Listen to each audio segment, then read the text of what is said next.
Eclesiastés capítulo 3, versículos 1 al 15. Todo tiene su tiempo y todo lo que se quiere debajo del cielo tiene su hora, tiempo de nacer y tiempo de morir, tiempo de plantar y tiempo de arrancar lo plantado, tiempo de matar y tiempo de curar, tiempo de destruir y tiempo de edificar, tiempo de llorar y tiempo de reír, tiempo de endechar y tiempo de bailar, tiempo de esparcir piedras y tiempo de juntar piedras, tiempo de abrazar y tiempo de abstenerse de abrazar. Hay tiempo de buscar y tiempo de perder, hay tiempo de guardar y tiempo de desechar, tiempo de romper y tiempo de coser, tiempo de callar y tiempo de hablar, tiempo de amar y tiempo de aborrecer, tiempo de guerra y tiempo de paz. ¿Qué provecho tiene el que trabaja de todo aquello en que se afana? Yo he visto el trabajo que Dios ha dado a los hijos de los hombres para que se ocupen en él. Todo lo hizo hermoso en su tiempo y ha puesto eternidad en el corazón de ellos, sin que alcance el hombre a entender la obra que ha hecho Dios desde el principio hasta el fin. Yo he conocido que no hay para ellos cosa mejor que alegrarse y hacer bien en su vida, y también que es don de Dios que todo hombre coma y beba y goce el bien de toda su labor. He entendido que todo lo que Dios hace será perpetuo, sobre aquello no se añadirá ni de ello se disminuirá, y lo hace Dios para que delante de él teman los hombres. Aquello que fue ya es, y lo que ha de ser fue ya, y Dios restaura lo que pasó. En el año 1988, el poeta inglés William Ernest Henley publicó un poema sin título que luego sería conocido como Invicto, y que no es otra cosa que un himno, una oda de exaltación al espíritu de lucha, al espíritu de resistencia del ser humano. El expresidente sudafricano Nelson Mandela llevó consigo una copia de este poema durante los más de 27 años que duró su encarcelamiento, la mayoría de ellos en la prisión de Robben Island, como vimos recientemente en una película que se tituló precisamente de esta manera, Invicto. El poema dice en su última estrofa: no importa cuán estrecha sea la puerta ni cuán cargada de castigos la sentencia, soy el amo de mi destino, soy el capitán de mi alma. En otras palabras, en el carro de mi existencia, yo voy sentado en el asiento del conductor, no en el asiento del pasajero. Yo soy el amo y el capitán de mi vida. Ahora, ¿es realmente así? Mis hermanos y amigos, ¿es verdad que nosotros tenemos el control en nuestras manos? Bueno, Salomón responde esta pregunta en el capítulo 3 del libro de Eclesiastés, que vamos a estudiar en esta mañana. Esta es una de las porciones más conocidas del libro y, por cierto, es una de las porciones más mal interpretadas. Este pasaje consta de dos partes. La primera, los versículos 2 al 8, es un poema que gira en torno a la idea del tiempo. La palabra tiempo se repite 29 veces en los primeros 8 versículos del capítulo 3 y una vez más en el capítulo 11. Y luego Salomón nos da algunas observaciones de lo que él acaba de decir en el poema en los versículos 9 al 15. Ahora bien, ¿es este pasaje una exhortación para nosotros a hacer cada cosa en el momento apropiado, como mucha gente cree que este pasaje enseña? Cada cosa debe ser hecha en su tiempo, en el momento oportuno. Me decía alguien que en el colegio cristiano Logos, este es un versículo que se usa mucho para decir a los niños: niños, hay tiempo para hablar y hay tiempo para callar. Cada cosa tiene su tiempo y nosotros tenemos que tener la sabiduría necesaria para discernir cuándo es el momento para hacer una cosa, cuándo es el momento para hacer la otra. Bueno, ese es un consejo muy sabio, pero la pregunta ¿es de eso que Salomón está hablando aquí? Bueno, si observamos el pasaje con detenimiento, veremos que todas las acciones descritas en el poema, nacer, morir, plantar, cosechar, todas ellas describen acciones humanas, acciones del hombre. Sin embargo, también vemos en el pasaje que a final de cuentas no es el hombre sino Dios el que tiene en sus manos el control. Por ejemplo, en el versículo 10 Dice que es Dios quien asigna a cada cual el trabajo en el que debe ocuparse a lo largo de su vida. En el versículo 11 dice que Dios lo hizo todo hermoso en su tiempo y que por más que el hombre se afane, no podrá entender del todo qué es lo que él ha venido haciendo desde el principio. En el versículo 13 dice que el hecho de que un hombre pueda disfrutar del fruto de su labor, eso es un regalo de Dios, no simplemente el resultado de su propia diligencia o de su propia capacidad. En el versículo 14 dice que todo lo que Dios hace es perpetuo y que Él obra de cierta manera para hacer que los hombres teman delante de Él. Y finalmente en el versículo 15 dice que Dios restaura lo que pasó, o como dice la versión de las Américas, Dios busca lo que ha pasado. De manera, mis hermanos, que este pasaje no es un llamado para que el hombre trate de entender, trate de discernir cuándo es el momento apropiado para hacer las cosas, sino más bien una poderosa declaración de la soberanía de Dios sobre todas las circunstancias de la vida del hombre. No, nosotros no somos el amo de nuestro destino.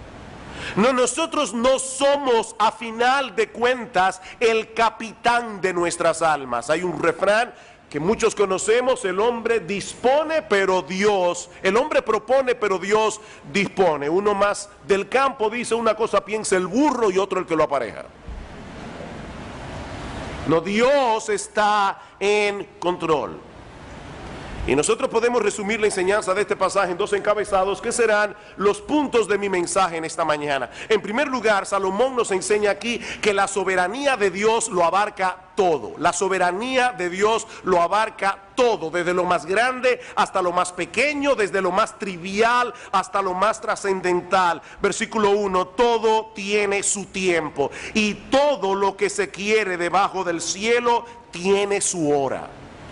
Nuestro Dios no solo creó todos los seres y cosas, sino que también gobierna su creación, de tal manera que todas las cosas ocurren en el momento preciso predeterminado por Él. Pablo dice en Efesios capítulo 1, versículo 11, que nuestro Dios hace todas las cosas, no algunas cosas, no el 50% de las cosas. Dios hace todas las cosas según el designio de su voluntad.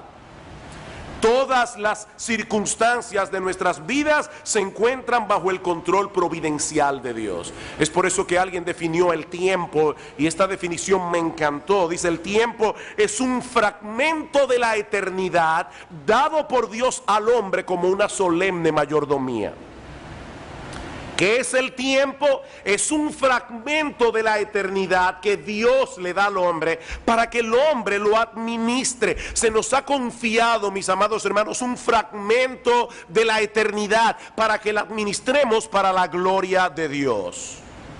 Pero Él sigue siendo soberano sobre toda su creación, como vemos en el poema que sigue a continuación. En los versículos 4 al 8 encontramos 14 pares de actividades opuestas entre sí, y juntas abarcan las diversas o multiformes experiencias de la vida del hombre sobre la tierra. Versículo 2, hay tiempo de nacer y hay tiempo de morir. Toda la vida humana está comprendida entre el nacimiento y la muerte, y tanto una cosa como la otra están en las manos de Dios. Mis hermanos, nadie puede escoger ni el tiempo ni las circunstancias de su nacimiento. A nadie le consultaron para saber en qué familia te hubiera gustado nacer, o en qué país, o en qué época. No, cada uno de esos detalles se encuentra bajo el control providencial de Dios. Dice David en el Salmo 139, 13, porque tú formaste mis entrañas, tú me hiciste en el vientre de mi madre. Él escogió cuál era el vientre en el que él iba a nacer. Así que tu apellido, mi amado hermano, fue escogido por Dios. Tal vez tú querías ser Rothschild, pero eres, qué sé yo, Pérez o qué sé yo.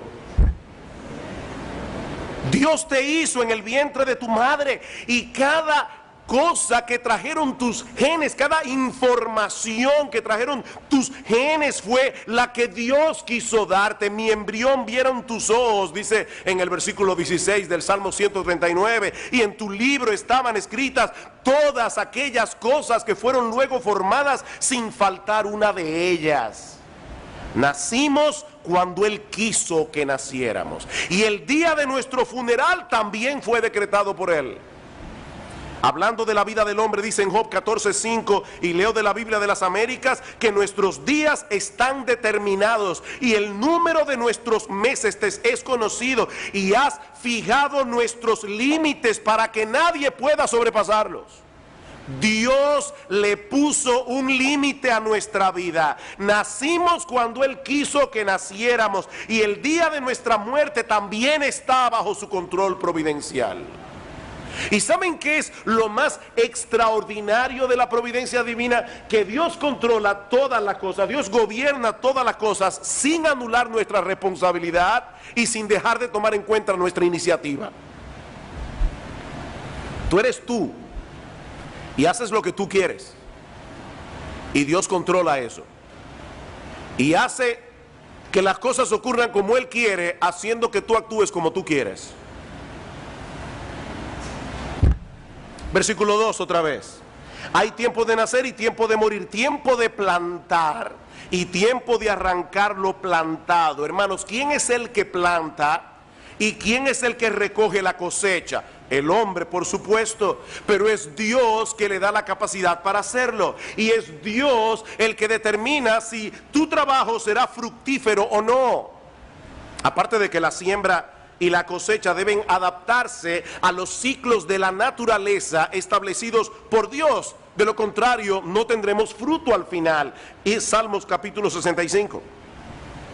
Salmo 65, versículo 9. Miren la visión que tenía el salmista de la soberanía, del control providencial de Dios. Dice en el versículo 9: visitas la tierra y la riegas, en gran manera la enriqueces, con el río de Dios lleno de aguas, preparas el grano de ellos cuando así la dispones, Dios hace que se empapen sus surcos, haces descender sus canales, la ablandas con lluvias, bendices sus renuevos. Tú coronas el año con tus bienes, y tus nubes destilan grosura, destilan sobre los pastizales del desierto, y los collados se ciñen de alegría. Todo eso lo hace Dios. Amén. Él es soberano. De igual manera dice en el versículo 3 que hay tiempo de matar, refiriéndose probablemente a la pena capital que Dios instituyó en Génesis capítulo 9 versículo 6. Hay tiempo en que Dios le ha dado al Estado la potestad de quitarle la vida a alguien, y hay tiempo de curar. Dos personas enferman con la misma enfermedad, uno muere, la otra se cura. La pregunta es, ¿quién determina esto? Dice en Deuteronomio 32, 39 que Dios es el que hace morir y el que hace vivir. Yo hiero, dice Dios, y yo sano. También hay tiempo de destruir y tiempo de edificar. Nosotros vemos eso todo el tiempo. Algunas cosas son edificadas, otras son destruidas, y ninguna de ellas escapa al control soberano de Dios. Él destruyó la torre de Babel, y Él le dio a Salomón la capacidad de construir el templo. Hay tiempo de llorar y tiempo de reír, tiempo de endechar y tiempo de bailar, dice en el versículo 4. En la providencia divina vendrán situaciones de gozo, vendrán situaciones de tristeza. Muchas veces te tocará reír y disfrutar de las cosas disfrutables de este mundo, mi amado hermano, amigo que estás aquí. Otras veces te tocará llorar y lamentar, y tanto una cosa como la otra se encuentran bajo el control soberano de Dios. Dice en Lamentaciones capítulo 3 versículo 37: ¿quién será aquel que diga que sucedió algo que el Señor no mandó? De la boca del Altísimo no sale lo bueno y lo malo. De igual manera hay tiempo de esparcir piedras, hay tiempo de juntar piedras. La tierra de Palestina es una tierra muy pedregosa. De hecho, hay una leyenda que dice que Dios le dio a un ángel un saco lleno de piedras para que la esparciera por el mundo entero, pero el ángel tropezó y la mayoría de las piedras cayeron en Palestina, llena de piedras. Por lo que los agricultores tienen que limpiar el terreno, tienen que recoger las piedras antes de poder arar y plantar. De hecho, nosotros vemos en la misma Biblia que una de las estrategias que se usaban en tiempos de guerra era sembrar de piedras el campo del enemigo para que no pudiera cosechar, dice en Segunda de Reyes capítulo 3 versículo 19. Así que las cosas grandes, las cosas pequeñas están contempladas en el decreto de Dios. Hay tiempo de abrazar y tiempo de abstenerse de abrazar, como muchas veces los suegros tienen que recordarle a sus futuros yernos. Este no es el tiempo de abrazar, amigo, espere la boda. Hay tiempo para todo. Hay tiempo de buscar y tiempo de perder, dice en el versículo 6. Yo estoy seguro que la mayoría de ustedes ha tenido en algún momento de su vida que tomar la decisión de dar por perdida una cosa que se ha extraviado. La buscan, la buscan, la buscan, pero en un momento dado tuviste que desistir porque Dios decidió que siguiera perdida. No la vas a encontrar. ¿O no es así? Y muy relacionado con esto, dice al final del versículo 6 que hay tiempo de guardar y hay tiempo de desechar. Y alguien decía que este versículo nos da autoridad bíblica para vender todo lo que ya no se usa en casa, o para regalarlo a otro que lo necesite. No podemos retenerlo todo el tiempo. Hay tiempo de romper y tiempo de coser. ¿Y eso qué significa? Bueno, en los días de Salomón, las personas solían rasgar sus vestidos cuando estaban atravesando por un periodo de profunda aflicción. Así que lo que Salomón nos está diciendo allí es que vendrán momentos en que el duelo será lo apropiado. Hay momentos de rasgar las vestiduras. Hay momentos en que lo apropiado es el duelo. Y vendrá otros momentos en que tendremos que seguir adelante con nuestras vidas. Hay tiempo para rasgar los vestidos, hay tiempo para remendarlos. Hay tiempo de callar y tiempo de hablar. Tiempos en los que tendremos que esperar en silencio la salvación del Señor en medio de una gran aflicción, como dice Lamentaciones 3:28. Y tiempos en los que tendremos que hablar y clamar. Hay tiempos de amar y tiempo de aborrecer. Hay tiempo de guerra y tiempo de paz. Ven, hermanos, que este no es una exhortación para que nosotros sepamos cuándo es el momento apropiado para hacer las cosas. Bueno, ahora es el momento de odiar. No, eso no es lo que el pasaje nos está enseñando. Lo que Salomón está reconociendo aquí es que las relaciones humanas también están contempladas en el control soberano de Dios. Hubo un tiempo en la historia de Israel en que ellos fueron aborrecidos y fueron esclavizados por los egipcios. Y hubo otro tiempo en que Dios movió el corazón de esos mismos egipcios para que favorecieran al pueblo de Israel y le dieran gratuitamente sus joyas. Hay tiempo de aborrecer y hay tiempo de amar.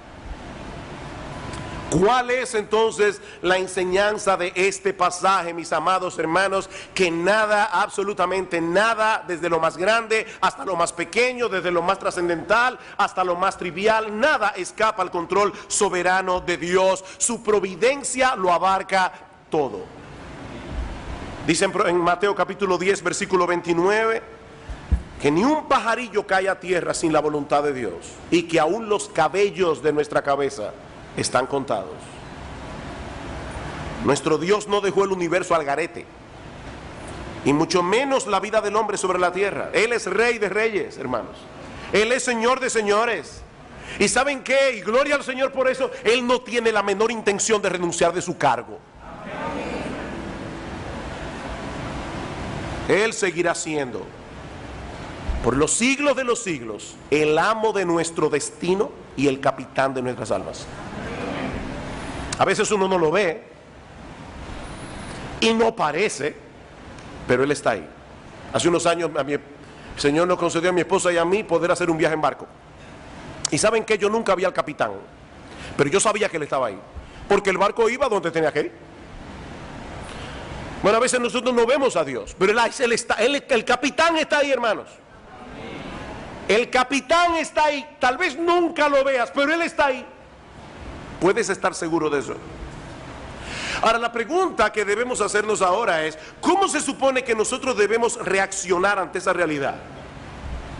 Porque hay personas que pueden llegar a la conclusión que definitivamente Dios está en control, por lo tanto, la vida no vale la pena. No importa lo que yo haga. Dios es un tirano que está en el cielo y yo no puedo contra él. ¿Cuántos de ustedes han escuchado o han leído la novela de Moby Dick? Moby Dick es una ballena blanca enorme. El capitán Ahab quiere matarla porque en un momento dado Moby Dick le quitó de una mordida a la pierna a Ahab, y toda la novela de Herman Melville es el afán de este hombre de matar la ballena blanca. Lo que mucha gente no sabe es que Moby Dick no es en realidad una simple novela de aventuras. Moby Dick es un tratado filosófico. Herman Melville llegó a la conclusión de que Dios es soberano y no soportaba la soberanía de Dios, y quiso escribir un ensayo acerca de esto. ¿Cómo yo me hago viviendo en un mundo en el que Dios es soberano y en el que yo no quiero someterme a ese Dios? Moby Dick no es otra cosa que una imagen del Dios soberano. Cuando Melville terminó esa novela, le escribió una carta a su amigo Nathaniel Hawthorne, el autor de La Letra Escarlata, y le dijo: acabo de escribir una novela perversa. No es una simple novela de aventuras. Es el hombre que se enfrenta ante la realidad de que Dios es soberano. Yo no puedo con Dios. La pregunta es: ¿cómo debemos reaccionar ante la realidad de que todas las cosas que ocurren en la vida, todas las circunstancias de nuestra existencia están bajo el control soberano de Dios? Versículo 9. ¿Qué provecho tiene el que trabaja de aquello en que se afana? Si toda nuestra vida se desarrolla bajo los designios de la providencia de Dios, ¿en verdad podemos por nosotros mismos cambiar el curso de los acontecimientos y hacer que las cosas ocurran como nosotros queremos que ocurran? ¿De verdad tenemos esa capacidad? Dice en Eclesiastés capítulo 9 versículo 11: no es de los ligeros la carrera, ni la guerra de los fuertes, ni aun de los sabios el pan, ni de los prudentes las riquezas, ni de los elocuentes el favor, sino que tiempo y ocasión acontecen a todos dentro del marco de la soberanía de Dios. ¿Quiere esto decir que da lo mismo lo que hagamos en la vida o lo que dejemos de hacer? Porque a final de cuentas será lo que será. No, mis hermanos. De hecho, en este mismo pasaje de Eclesiastés capítulo 9, en el versículo anterior, el versículo 10, Salomón dice que todo lo que te viniere a la mano para hacer, hazlo según tus fuerzas. Y unos versículos más adelante dice que la sabiduría es mejor que las armas de guerra. ¿Saben por qué? Porque los hombres sabios tomarán buenas decisiones, y las buenas decisiones suelen producir buenos resultados. Ahora, lo que este pasaje nos está enseñando, mis amados hermanos, amigos que están aquí en esta mañana, es que creer que las cosas dependen enteramente de ti, tarde o temprano te llenará de confusión y de angustia, porque nuestra vida depende de un montón de factores que nosotros no controlamos, que no los controlamos. Un virus de gripe puede echar a tierra el plan mejor planificado. Un virus de gripe. No somos el capitán de nuestras almas. El destino de nuestra vida no está en nuestras manos. Mis hermanos, el punto al que Salomón nos quiere llevar aquí no es al fatalismo. Bueno, será lo que será, no. Lo que Salomón quiere es que nosotros reconozcamos humildemente que nuestro Dios tiene un plan, que nosotros debemos someternos con mansedumbre al plan de Dios, en la misma medida en que nos ocupamos con responsabilidad, con diligencia de las cosas que Él ha puesto a nuestro cuidado. Capítulo 3, versículo 10. Yo he visto el trabajo que Dios ha dado a los hijos de los hombres para que se ocupen en él. Dios nos ha dado una tarea que hacer, hermanos. Eso es parte de su plan. Todos nosotros tenemos una labor y debemos hacerla con diligencia, pero sigue siendo su plan. Y ese plan Es hermoso, es perfecto, es apropiado. Versículo 11, todo lo hizo hermoso en su tiempo y ha puesto eternidad en el corazón de ellos, sin que alcance el hombre a entender la obra que ha hecho Dios desde el principio hasta el fin. Mis hermanos, el plan de Dios es perfecto. Él todo lo hizo hermoso en su tiempo. El problema es que nosotros no podemos percibir claramente la belleza de ese plan, porque nuestra perspectiva de las cosas es sumamente limitada y sumamente fragmentada. Nosotros queremos entender la totalidad de lo que Dios está haciendo, pero no podemos. No podemos. Es a eso que Salomón se refiere en el versículo 11, cuando dice que Dios ha puesto eternidad en el corazón de los hombres, pero aún así no alcanzamos a entender la obra que Él ha venido haciendo desde el principio. Como bien ha dicho alguien, nosotros nos parecemos a los miopes que avanzan a tientas a través de un lienzo, de un cuadro de vastas proporciones, en nuestro afán por llegar a captar hasta los más mínimos detalles de su diseño. Nosotros distinguimos lo suficiente como para poder reconocer en parte la cualidad de su textura, pero el diseño total del cuadro escapa a nuestra percepción. Nunca podemos distanciarnos lo necesario como para poder contemplar el cuadro como Dios lo ve. Él está viendo el todo, nosotros vemos una pequeña parte. Y ese es el gran problema del hombre sin Dios. Él desea comprender cuál es el sentido y propósito de todo lo que sucede a su alrededor, pero siempre termina en un callejón sin salida. Le faltan piezas para armar el rompecabezas. Estamos atrapados en el tiempo, pero tenemos eternidad en el corazón. Y esa es la razón por la que ninguna cosa de este mundo puede proveernos satisfacción permanente. Yo sé que esta frase se ha dicho mucho, pero porque se diga mucho no deja de ser verdad. Mi amigo, tú y yo tenemos en el corazón un hueco del tamaño de Dios. Tú puedes tratar de llenarlo con sabiduría, con títulos académicos, con placeres, con diversiones, con riquezas, con posesiones, fama, popularidad. Ese hueco es del tamaño de Dios. Nada lo va a llenar excepto Dios. A mí me encanta cómo lo dice C.S. Lewis en su libro Mero Cristianismo. Escuchen esto: si encuentro en mí mismo un deseo que nada de este mundo puede satisfacer, la explicación más probable es que fui hecho para otro mundo. Sigue diciendo Lewis, si ninguno de mis placeres terrenales lo satisface, eso no demuestra que el universo sea un fraude. Probablemente los placeres terrenales nunca estuvieron destinados a satisfacer esos deseos, sino a excitarlos, a sugerir lo auténtico. Y en otro lugar, en otro libro, Lewis describe este anhelo, y esto sí que es precioso.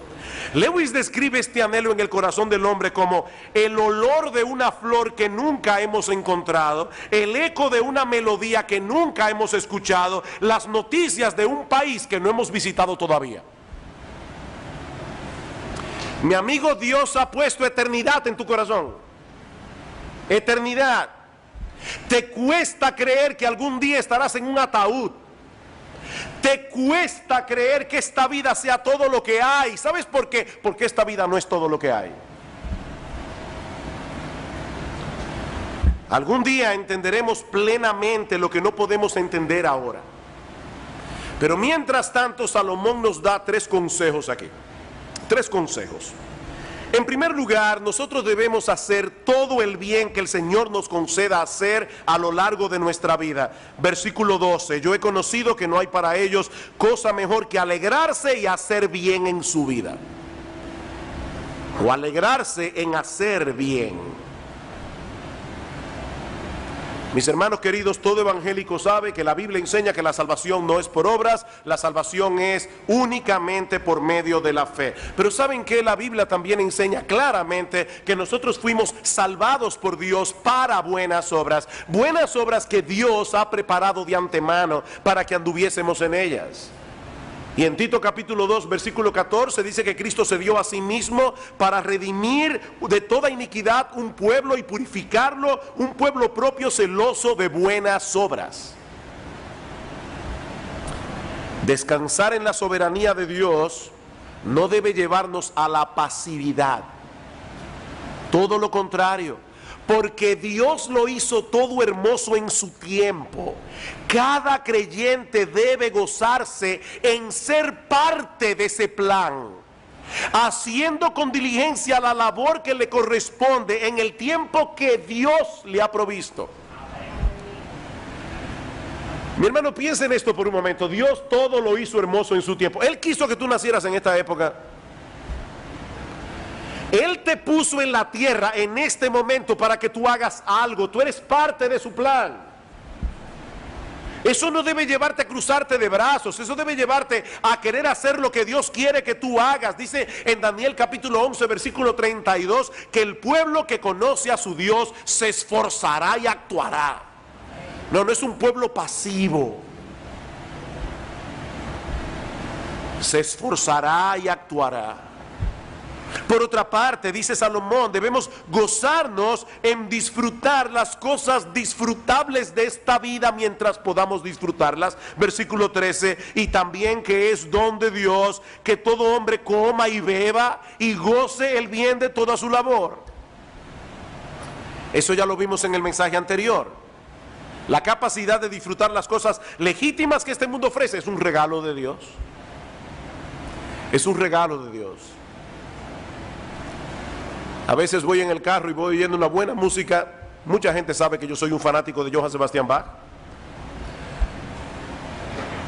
Hermanos, muchas veces me he visto a mí mismo llorando, escuchando a Bach, simplemente alabando a Dios y dándole gloria a Dios por haberle dado a ese hombre la capacidad de componer música tan hermosa y haberme dado la capacidad de poder oírla.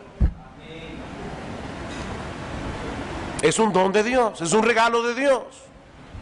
En vez de hacer un ídolo de esas cosas, que es lo que mucha gente hace, debemos alabar a Dios, debemos darle gracias a Dios por permitirnos disfrutarlas dentro de los parámetros establecidos por Él. ¿Recuerdan la historia de las dos muchachas que recibían cartas de los novios? Hay dos muchachas, la internet todavía no existe, no hay correo electrónico. Sus novios están en el extranjero, cada 15 días llega el cartero con una carta del novio. ¿Recuerdan? Una de ellas siempre está ansiosa de que llegue el día 15 para recibir carta del novio. La otra también está ansiosa porque se enamoró del cartero. Ese es el problema de muchas personas, están enamoradas del cartero. Hermanos, las cosas que Dios nos permite disfrutar en este mundo son cartas de amor enviadas por Dios para que nosotros las recibamos con las manos llenas y demos gracias a Dios y alabemos a Dios por esas cosas. No para que hagamos un ídolo de ellas, no para que nos enamoremos del cartero. Y finalmente Salomón nos aconseja en este pasaje que dejemos a Dios ser Dios. Deja a Dios ser Dios. ¿Cómo? Dice alguien, aceptando reverentemente su soberanía sobre el tiempo y la eternidad. Versículo 14, he entendido que todo lo que Dios hace será perpetuo. Sobre aquello no se añadirá ni de ello se disminuirá. Y lo hace Dios para que delante de Él teman los hombres. Aquello que fue ya es, y lo que ha de ser fue ya, y Dios restaura lo que pasó. Este texto es clave para entender esta porción del libro de Eclesiastés y todo el libro. Lo que Salomón está diciendo aquí es que todo lo que Dios hace será perpetuo, en el sentido de que nadie puede alterar lo que Él ha decretado. Nadie puede alterar los decretos de Dios. Nada ni nadie puede frustrar sus planes. Dice Nabucodonosor en Daniel capítulo 4 versículo 35, todos los habitantes de la tierra son considerados como nada, y él hace según su voluntad en el ejército del cielo y en los habitantes de la tierra, y no hay quien detenga su mano y le diga ¿qué haces? No hay ese que detenga la mano de Dios. Y Dios ha decretado que mientras dure la existencia del hombre sobre la tierra, tendrá que pasar por las mismas experiencias que el resto de los mortales ha tenido que pasar a través de la historia. Esa es la enseñanza del versículo 15. Permítanme leerles ese texto desde la Nueva Versión Internacional. Dice, lo que ahora existe ya existía, y lo que ha de existir existe ya. Dios hace que la historia se repita. Así lo traduce la Nueva Versión Internacional. Dios hace que la historia se repita.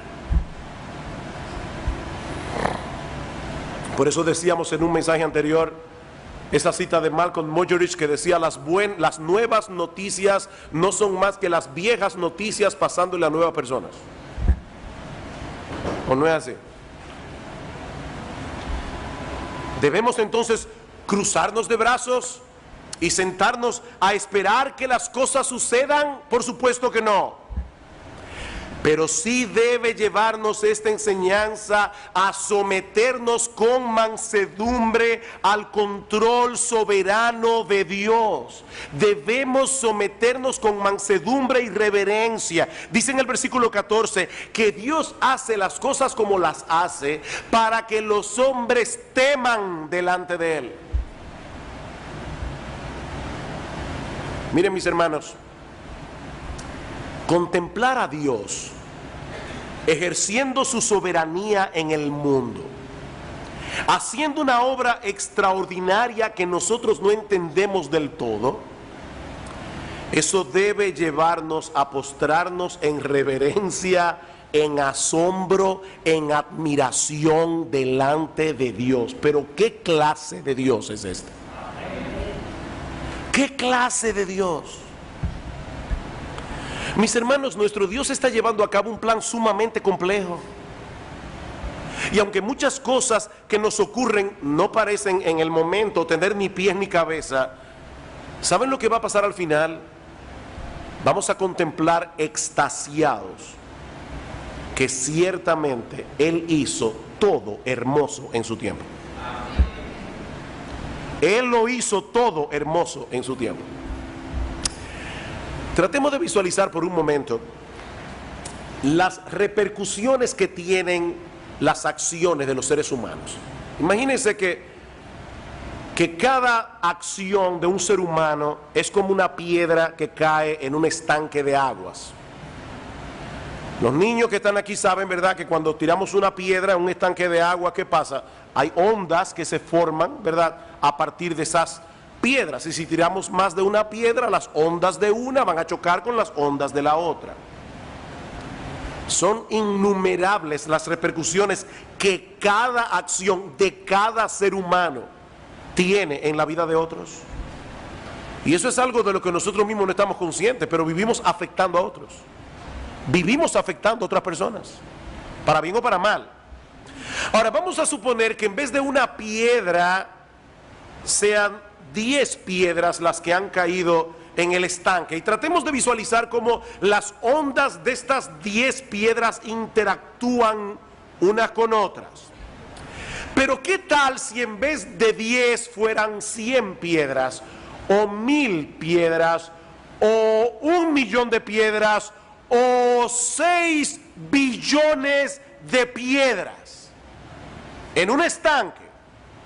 Eso nos da una idea aproximada de la enorme complejidad de la providencia divina que gobierna cada una de esas ondas, todo para su gloria y para el bien de su pueblo.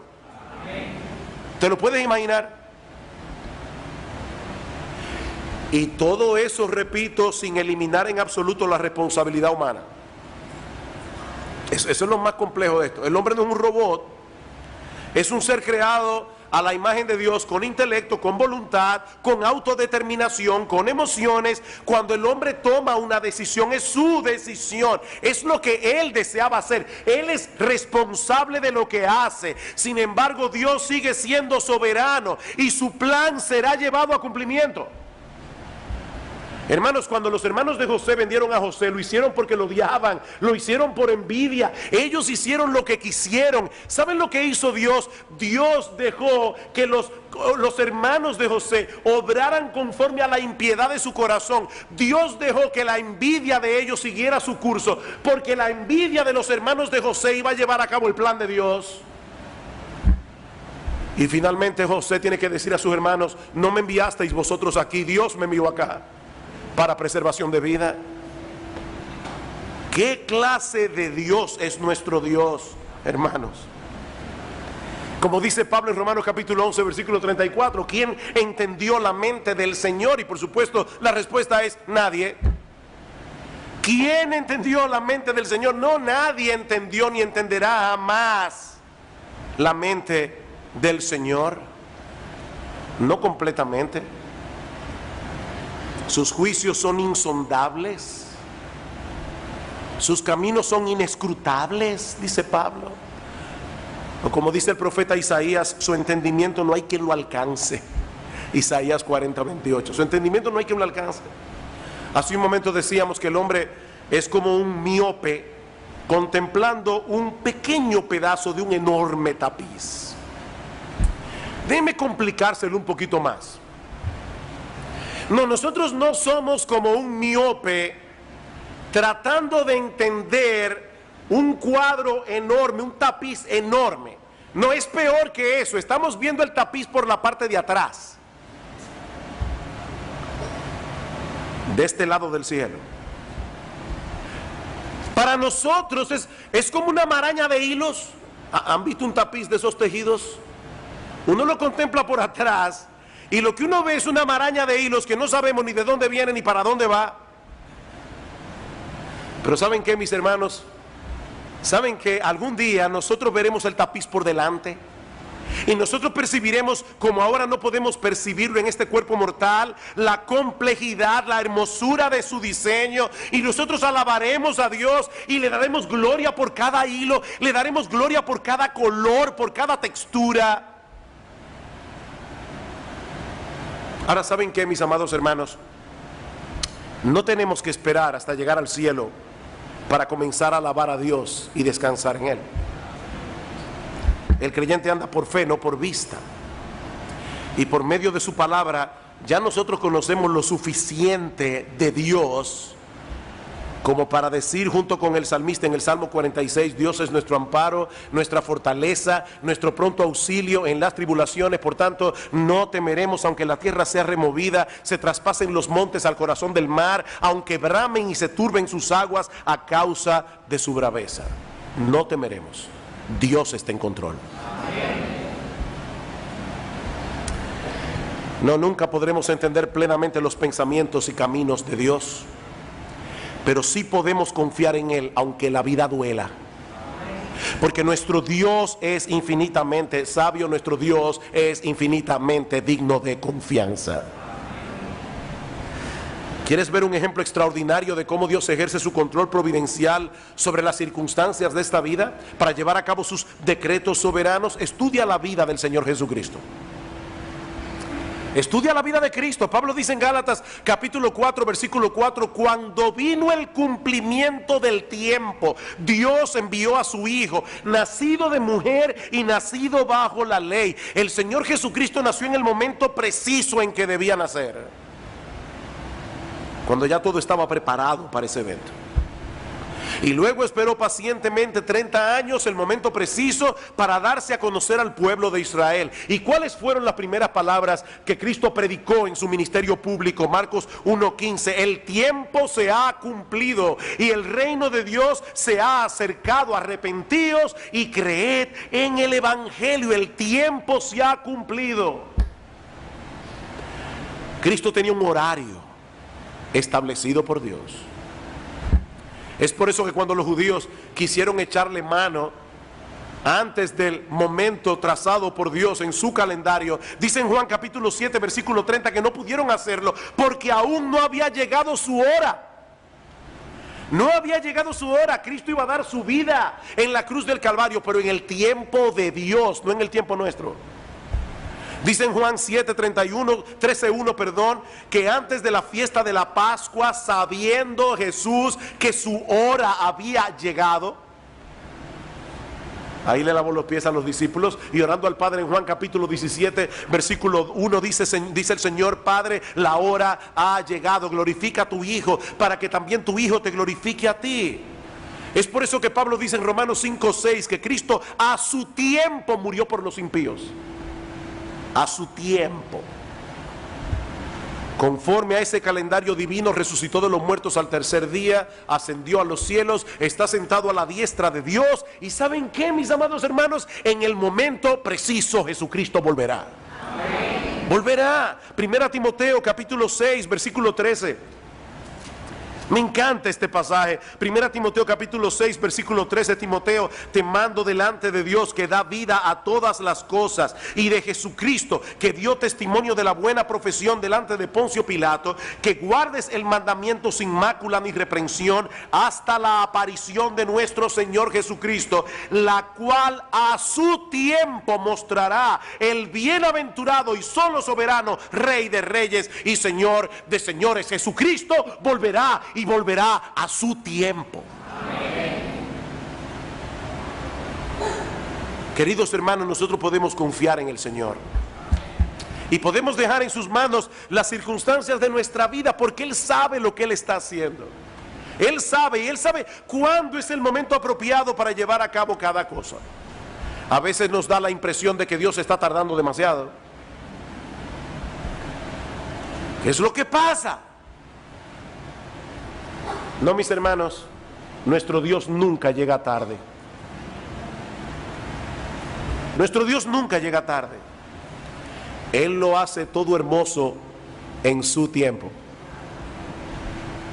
En su tiempo.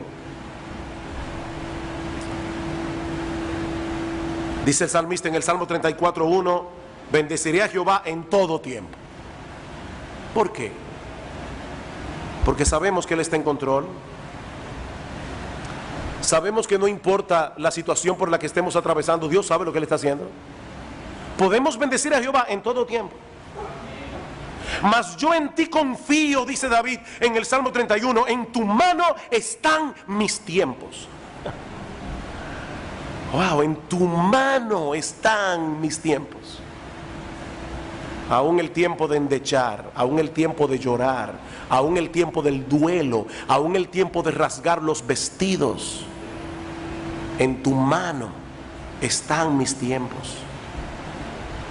Y ahora yo te pregunto, mi amado hermano, mi amada hermana, ¿tú confías en el Señor? ¿Tú confías en que el Señor está en control y que algún día todas las cosas incluidas en su plan soberano redundarán para su gloria y para el bien de tu alma? Aún aquellas que ahora mismo te parecen que no tienen ni pie ni cabeza. ¿Puedes tú esperar pacientemente la salvación del Señor? Y orar al Señor, y orar al Señor un día, una semana, un mes, un año, 10 años, 20 años. En estos días leí una cosa sorprendente. John Flavel, un gran ministro puritano, predicó un sermón en una iglesia y le oró al Señor: Señor, yo quiero que este sermón salve a algunos. Había un jovencito sentado en la iglesia con 15 años de edad que no prestó para nada atención al llamado del evangelio en ese momento. Vivió una vida perdida, completamente perversa. Llegó a los 100 años de edad. Y cuando ese jovencito tenía 100 años de edad, recordó vívidamente ese sermón que había escuchado a los 15 años, 85 años atrás, y se convirtió al Señor. Esa oración de Flavel fue respondida en su tiempo. En su tiempo. Y si hay alguno aquí que todavía no ha venido a Cristo en arrepentimiento y fe, mi amigo, este pasaje tiene algo que enseñarte a ti también. El Dios que tiene en sus manos el control de las cosas te trajo hoy a esta iglesia. Dios te trajo aquí. Y Dios te trajo para que escuches su palabra, porque Él hoy te está dando la oportunidad. Hoy el Dios que maneja el tiempo te está dando la oportunidad de venir a Cristo en arrepentimiento y fe. Dice en 2 Corintios capítulo 6, en tiempo aceptable te he oído y en día de salvación te he socorrido. He aquí ahora es el tiempo aceptable. He aquí ahora el día de la salvación. Este es el tiempo de Dios. Tú no tienes la menor idea de lo que va a pasar con tu vida mañana. Lo único que sabemos es que ahora estás escuchando su palabra, ahora estás en medio de su pueblo, ahora tienes tiempo de venir a Cristo en arrepentimiento y fe. Mi amigo, no desprecies la oportunidad que Dios está dando. Este es el tiempo aceptable. Este es el día de la salvación.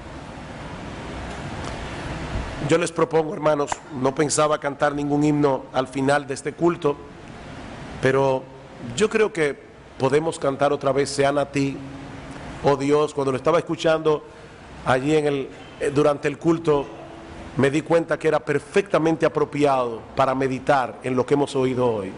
Todo tiene su tiempo. Dios tiene control del tiempo.